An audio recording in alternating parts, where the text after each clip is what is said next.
the biggest factor is the business owner. Business owner is usually the bottleneck. I've hit a capacity of 10, 15, whatever number of clients it is. I don't want to work any more than that. The biggest challenge is what you don't know that you don't know. And you're not going to see that. But if you are in a community, often somebody in the community will see what you don't know that you don't know. If you don't visualize it, if you don't see what it is that you want to achieve, there's no way you're going to get there. Welcome to Agency Bytes. I'm your host, Steve Guberman from Agency Outsite, where I help agency owners turn their agency into an asset that can grow, sell, or actually enjoy. This week on Agency Bytes, my guest is David Shriner-Cahn, host of the Smashing the Plateau podcast and founder of the Smashing the Plateau community.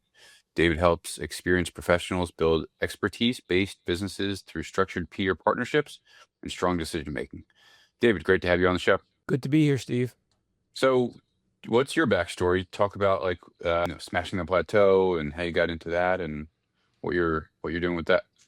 Like most of life in business, it was not linear, and some things were planned and a lot of things weren't. So the short story is I spent the first 28 years of my career as an employee. 2006, went out on my own as a solo independent consultant. I'd come out of the nonprofit sector and was a solo nonprofit management consultant. At least that's what I thought. And I actually, that was the main part of my business for the first few years. But over time, others started asking me for help, small businesses, and then more and more it was solopreneurs. Similar to my own journey, people who had a corporate career, left, started their own independent consultancy, and wanted help to try to just grow their business, smash their own plateaus, whatever they were. And I also heard from some of them that they would prefer, and actually it started with one new client who did a session with me and said they wanted to do more work with me, but would prefer to be in a group. And I hadn't thought about using the group model for my business, but if somebody wants to do something and you think you can provide it, why not? So I said, sure, let's talk about what might be a minimum viable group and see if we can find the number of people that we need to start it. So a few months later, we started with 3 people, and it ended up becoming 5, and then 6. And then there was another group, and then a few years ago, we expanded that to a broader community model. And so that community lives online, in person. What's the structure there? Well, interestingly enough, it was designed to be online so that location would not be an impediment. And I'm based in New York. We have a concentration of members in the New York metropolitan area, although we have members currently throughout the U.S. One of our members who is based in Atlanta was planning to come to New York to speak at a conference and reached out to a New York-based member, said, "You want to get together for lunch?" Well, one thing led to another, and then it turned out we were doing a 3/4 day workshop. Great. And sadly, the person from Atlanta, the plans got changed, and he ended up not coming. So it was just New York metropolitan area folks, but they really loved what we did and wanted to do it again. So now we've done, I don't know, probably 2 or 3 of those a year over the last few years. Amazing. And so they're all solopreneurs or entrepreneurs in what you call expert-based businesses. And so that's coaches. How do you define expert-based business? Someone who is selling their own knowledge, essentially. So we have, it runs a gamut from consultants and coaches are probably the biggest portion, but professional services like attorney, other professional services are also part of the mix. Gotcha. Okay. And so your kind of thesis behind the whole Smashing platform is that people who run these expertise-based businesses, we eventually plateau. And you've got a model that helps kind of break through that plateau. What do you think are the driving factors behind the plateauification? You can use that Yeah, word from now on if you want, by the way. thank you. Yeah. Yeah, the biggest factor is the business owner. Business owner is usually the bottleneck, right? Mhm. Which it varies depending upon the person. A big one is not charging enough. You know, we kind of get this thing in our head if if we're proposing to work with someone where we're a little unsure about the value that we're going to be providing, or whether or not we can produce the kind of outcome the client wants, that often will translate into underpricing. Um, there's a lot of fear that goes into pricing, so that's a big one. Spending time doing things that don't actually generate a lot of profit is another big one. And one of the biggest challenges I think is, and I know you talk about this on your show a lot, where people who are in any kind of professional service, they're trained to work in their professional service. They're not trained to run a business. Right. And it's a very different skill set. So when it comes to administration, operations, finance, marketing, sales, those are skills that you probably weren't taught in school. You probably didn't have that much responsibility if you were in corporate to do any of those. And if you want to have a successful business, you need that skill set, whether you have it yourself or somebody on your team has it. Hmm. It's really important for you to be able to do what you want to do and get paid well.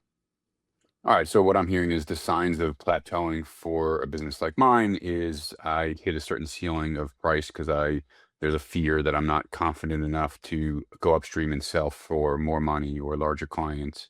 I'm doing too much that I shouldn't be doing, whether it's the hat needs to be worn, whether it's me wearing it or delegating it to somebody else. And as a solopreneur, it's like I don't want employees, but there's still people you can delegate to. Like, and sorry, so those are key indicators, and you've built like a platform, the Smash system that helps kind of break through those things that we identify as the plateau. I've definitely experienced like bottlenecking of my own. Like I'll hit capacity. I'm like, oh yeah, I'm the ceiling. Like I'm selling my time for money, which I tell clients not to do. And I've hit a capacity of 10, 15, whatever number of clients it is. I don't want to work any more than that. My kind of justification or rationalization, whichever BS word you want to use for it, is I'm building a lifestyle business. I want to be able to go fishing on Fridays and snowboarding for long weekends or like whatever. And I don't want to work a zillion hours. But the reality is there's still like, I don't know, like a manipulation game I'm playing with myself that like I could still go upstream and I can still bring on more business and I can still do more like, group cohorts that I do. Like they're an amazing way to provide a lot of value in a shorter amount of time versus one-on-one coaching or M&A advisory, which both of those can be very time consuming. So yeah, so I guess there's a number of different ways to break through that of finding new services like you did with your groups, or like you said, going upstream, things like that. What are some of the other like things that you're seeing in your community in this day and age, right? You've been doing this for, I guess, almost 20 years now. Yeah, basically. What I'm seeing is when you're creating a plan, you know what you know and you know what you don't know. And what you're going to work on proactively is generally based on what you know that you know and you know that you don't know. If you like what you know that you know, you just do. What you know you don't know, you'll try to find a way to learn what you don't know or get somebody who knows what you don't know to do it. The biggest challenge is what you don't know that you don't know. And you're not going to see that. But if you are in a community with trusted colleagues, often somebody in the community will see what you don't know that you don't know. And if it's Yeah. a trusted environment where people feel free to share their experiences, and you feel comfortable asking, saying, this is what I'm trying to do. This is what's happened so far. This is what's not working. Anybody have any questions? Anybody have an experience like this? And then you'll hear somebody share something about what they may have done in a similar situation, which is going to be, that's when the light bulb is going to go off and you're going to realize, oh yeah, The magic that I've seen happen, and I was in a group similar to that when I had my agency, is when two other people are talking, they're asking questions, digging into the problem, giving feedback, and it's always been like direct lived experience. And I channel that into my groups as well. No opinions, just like something you've done, whether it's worked or it hasn't. But when these two people are talking, and I pluck something out of the air, I'm like, oh, I can use that for myself. That's To me, that's super magical. But what you're also talking about is the fact that when you've got a group of peers who approach things from all of their own like worldly perspectives that's different than yours, it helps unveil the things you don't know. And like that's just immensely powerful. Yeah, I'll give you share a story that happened with one of our members who has a business model with fairly large long-term engagements.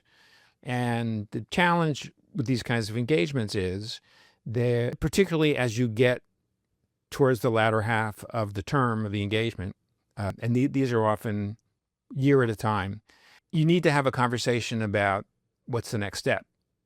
And if most of your work is with a liaison in the client's organization who is not the budgetary decision maker, then the conversation needs to happen with the budgetary decision maker about renewing the contract or whatever the next step is going to be. And someone shared an experience with a similar kind of relationship where they had built into the work with the client regular conversations to update the budgetary decision maker on the progress and what could potentially be the next steps. So that person was always clued into what was going on, understood the value of the engagement and what the consultant was bringing to the relationship. So having the renewal conversation was built into the process. Otherwise, you're trying to get on the calendar of somebody who's super busy. Yep. It's really hard to do. And your liaison may or may not be the best person to advocate for you when it comes to renewing the contract. Yeah, and so I guess I would add to that the decision maker can't just be like a one-time conversation. Like that Nope. relationship has got to be nursed over the course of the engagement. Right. Or it's So like, if you build who's into David? the Why is he calling me? yeah, so if You you know? build into the engagement regular live Yeah. conversations with the budgetary decision maker, Right. then you're going to be in a position to renew the contract much more easily. Yeah, absolutely. So yeah, all right. So your community or the people in the community are helping guide people through what might seem obvious to other people, but to the person holding the challenge is like, this is keeping me up, this is hurting my business. And you identify those things as like these plateaus in these service-based or expertise-based businesses. Talk about how you identify like what success looks like or what goals look like or ideal lifestyle looks like how do you work through that with your members? Yeah. So part of our framework is identifying what's important to you, setting goals for your life that include your business, and I define goals as being specific enough so you know that you're working toward them, but not metric driven. So there's always more to do, right? So as an example, I want to live a lifestyle where I'm doing enough physical activity so that my body feels energized, right? That's, when you're working toward that, but there's no measurement that's part of that. So you identify what's important, what your big goals are, and then when it comes to business, break your business goals into shorter term objectives, and objectives are metric driven. We use 90-day objectives because they're big enough so that you know that you're working towards something significant, but it's not so far out into the future that it's not attainable. So it could be, I want to land one major new client this quarter. Okay, so then you break down that objective into a weekly plan and 1 to 2 major action steps per week that you're going to work on. And it could be that you're working on the same action steps for the whole quarter, or it could be that there's a series of progressions of what you need to do. Like if you're trying to land a major client, there's the whole lead generation process, which has, could have a bunch of steps in it. And then every week in the live session, you talk about what your plan was for that week, what you did, what worked, what didn't work, and where you'd like feedback. And then open it up and people will share their experiences. So And ask you generally, questions. say that last part. And ask you questions. Okay, gotcha. Yeah, so generally specific enough that I know what feeling good or living a lifestyle where my body's moving feels good, but I'm not checking a box that says I've got to be at the gym 3 times a week, or yoga 4 times a week, or run X amount of miles. For your goal, no, you wouldn't Yeah. have that checkbox. But for your quarterly objective, you would have a checkbox, Right. right? So let's say you're currently going to the gym once a week, and it's not quite enough for you, and you want to increase that to 2 times a week over the quarter. So what would you do every single week so that you have the time in your schedule and you have the commitment to add that extra time in the gym? Yeah, and so the parallel to that is I want to win one new client, reverse engineer that into, if you think like a marketer, into a funnel. How many top of funnel activities do I need to lead to the second phase of the funnel, to the third phase, to contract to my close ratio of 40-50%? There's my new client. Right. And it's just math. Right. Yeah, basic math. Yeah. Yeah, we do the same thing in my groups where we come up with like 12-month rolling goals. And those goals are very specific to the individual. I don't predefine anything. If you want to hire a certain person or hit a certain revenue or profitability goal or get exit ready or like whatever the thing is, I support it so long as I try to align it with like the SMART analogy or acronym rather. So it is like measurable and you can reverse engineer it. And then we break it down into also quarterly.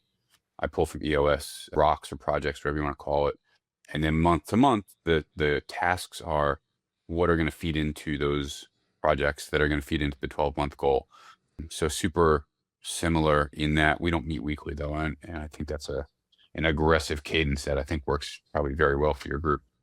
Yeah, I've tried this model with different meeting frequencies, and once a week seems to be the ideal. Yeah. Yeah, it's like, we're used to a 7-day cycle. And so yeah, absolutely. Having your day that you're going to work with your group on your business makes a huge difference. I wonder if, and this is just kind of a thought, not even a theory or anything. So most of my group members, they own businesses. They're multiple employees, 5, 10, 50 employees, whatever, versus solopreneur where they have more flexibility in their schedule where they can do weekly. And I wonder if one is more effective based on the size of business or mindset of founder or priority of founder to carve out that amount of time. Yeah, I don't know. Just kind of thinking out loud.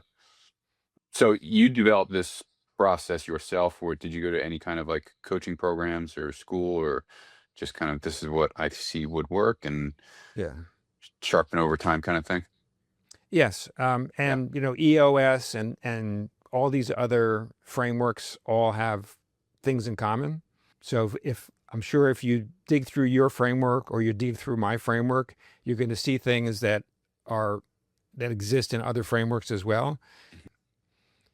And the bottom line is growing a profitable business that supports your desired lifestyle is not rocket science, yet it is still very hard for many, if not most people to do.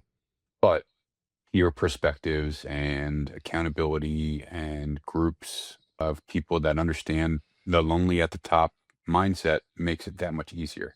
So there's that phrase, you can go fast alone or you can go farther together. And I think that defines like how these groups really support business owners, whether they're solopreneurs or they've got employees. And mine started when I had my agency. I got together with like 3 or 4 of my closest geographical quote unquote competitor friends.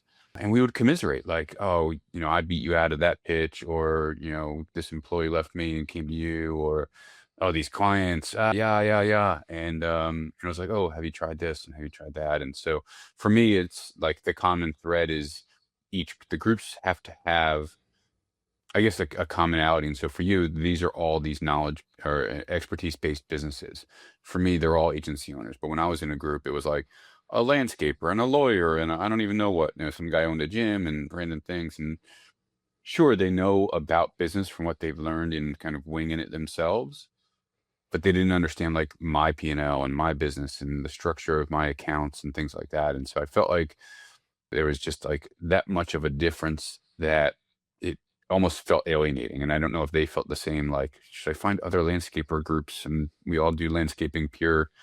I don't know. I'm sure that exists for every industry. There are For you, professional it's associations in every industry, absolutely. right? Right. Oh my God. Also, there's Yeah. some similarity. Yeah. Talk about, all right, so you got the 5 steps of the SMASH system, which just reminds me of like the Jersey Shore. They called it Smush, but anyway, what's talk about that, your framework that you developed. So it's so stir up your dreams, which is that whole visioning process. Map your future, which is about defining the business that you actually want.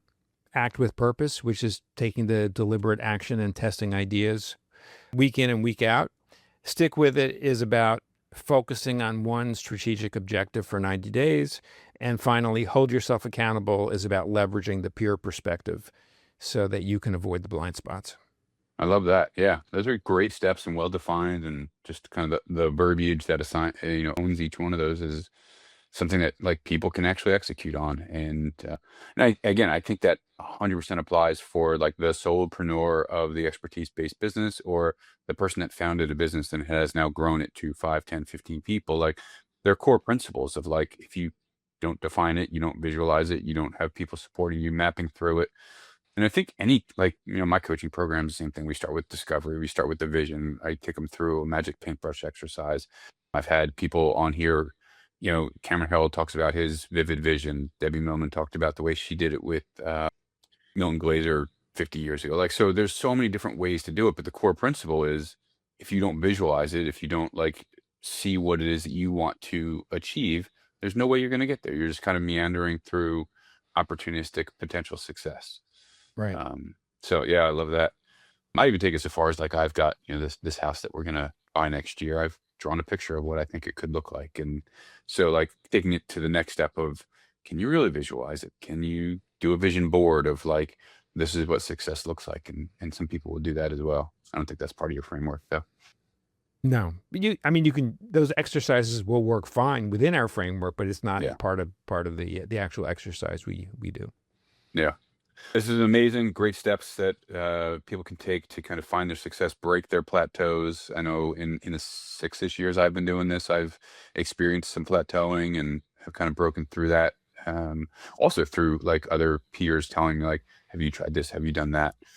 So yeah, super valuable. Let's wrap up, throw a couple random rapid fire questions at you. There's no wrong answers to any of these. The first is, what's something that you are binging these days? A hobby, a book, a podcast, a show? The show that I've been binging kind of on and off is the show Shrinking. Yeah. Yeah, it's kind of an interesting show. Fun show. Yeah. Favorite type of cuisine that you love to eat? If someone is able to create a cuisine that has a lot of particularly fresh vegetable ingredients, those are often hard to do. Yeah, so I appreciate it with fresh ingredients, particularly like the farm to table stuff. Oh yeah, love it. And then finally, what's a invaluable piece of advice that you could go back and give yourself, let's say 30 years ago? I would say it's, every person has gifts, every team has gifts, every organization has gifts. When you share your gifts, the world prospers. Yeah, I love that. Give it away, share it. Yeah, I love it. This is amazing. David Shriner-Cahn, thank you very much for joining us. Smashing the Plateau podcast, Smashing the Plateau community. I think the common thread is nobody succeeds alone, right? We all need people in our corner. So there's a reason why there are 8 billion plus people in the world. It's all because we are collaborative. That's true. Yeah. Amazing. Thank you, David. Appreciate you. Thank you, Steve.